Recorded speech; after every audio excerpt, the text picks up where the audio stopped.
Siddhartha Gautama croyait cela et il utilisa cette valeur universelle dans tous les aspects de sa rhétorique. Face au questionnement de ses interlocuteurs qui cherchaient à mettre en doute la vérité, il répondait toujours par une réponse sage et paisible, qui mène à se libérer des doutes et des contraintes. Quand on vint le questionner sur le fait de croire en Dieu, il répondit qu'il fallait s'en libérer d'une façon sage et paisible, libérer des doutes et des contraintes. La réalité de ce débat est confirmée par le verset 97 du présent ouvrage. Celui qui sans foi comprend l'incréé, qui a coupé les liens et mis fin au cycle des renaissances, celui-là est vraiment l'homme suprême.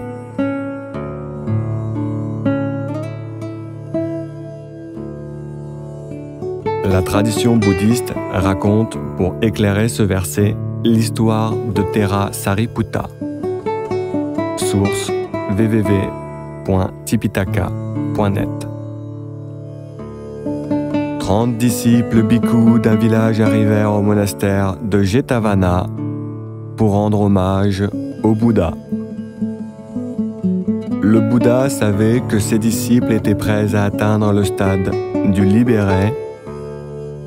Il fit venir Sariputta en présence des disciples et lui demanda : « Mon fils Sariputta, acceptes-tu par le fait de méditer sur ces sens, on peut atteindre le Nibbana ?»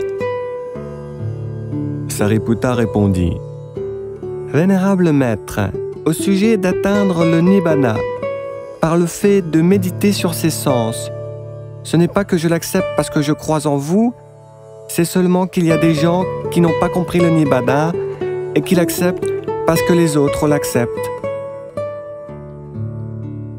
La réponse de Sariputta fut mal interprétée par les disciples et il s'ensuivit un quiproquo. Ils crurent que Sariputta n'avait pas abandonné les mensonges et qu'il n'avait pas foi en le Bouddha. Alors le Bouddha expliqua le vrai sens paisible et sage de la réponse de Sariputta. Disciple bhikkhu, la réponse de Sariputta est simple.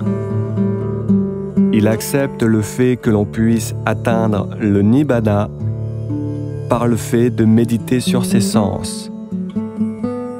Mais il ne l'accepte pas à cause de sa propre compréhension ou par le fait que je l'ai dit ou que quiconque l'ait dit. Sariputta accepte mon message car il sait qu'il recevra les bonnes conséquences de ses bonnes actions. Ce verset a souvent été utilisé par les rhéteurs théologiques pour prouver que le bouddhisme n'est pas une religion. Leur idée est de dire que le bouddhisme est un courant de pensées athéistes qui refuse l'existence de Dieu et que par conséquent, il est coupable du crime d'apostasie.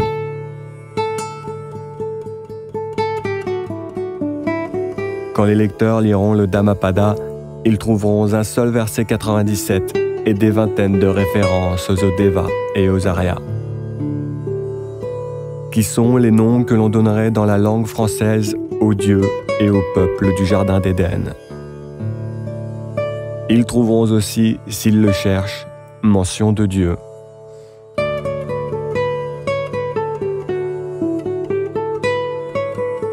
Tout ceci est parfaitement cohérent, car ils sont ceux qui en premier apportèrent le message de sagesse et de paix. Dire que Siddhartha Gautama refusait l'existence de Dieu, c'est ne pas comprendre qu'il l'avait accepté et s'en était libéré. Quand on se délie de son libre arbitre et que l'on agit uniquement selon le sentier de la vertu, on atteint un stade similaire à celui d'un ange. Telle est la vision libératrice de ce verset, devenir un libéré, un homme suprême qui, tel un ange, accepte de se conduire parfaitement sur le sentier de la vertu. Non pas qu'il l'accepte à cause de sa propre compréhension ou par le fait que le message vienne d'un sage ou de Dieu.